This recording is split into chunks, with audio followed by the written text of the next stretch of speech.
মাশাল্লাহ, এই শীতের সিজনে অনেক দিন পর আজকে একটু ঢাকাতে রোদ উঠছে, যার কারণে কবুতরগুলোকে আজকে গোসল করতে পানি দিলাম। যে একটা বসে আছে আর বাকিগুলা গোসল করতেছে। আর আমি কবুতরের গোসলের পানিতে এই বাথসলটা ইউজ করি। এটা অনেক ভালো কাজ করে ফেদার খুব শাইন করতে। তারপর হচ্ছে মল্টিংয়ের সময় চাইলে আপনারা পটাশও ইউজ করতে পারেন। মাশাআল্লাহ, সবগুলো গোসল করতেছে।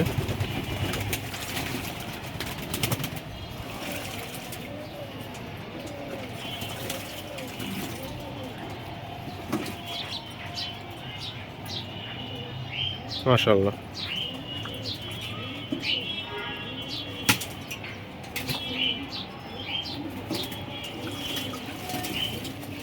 এই মাদিটা একটা ডিম পারছে, আরেকটা ডিম পারবে আজকে, ওটারও গোসল করতে নিয়ে আসছি।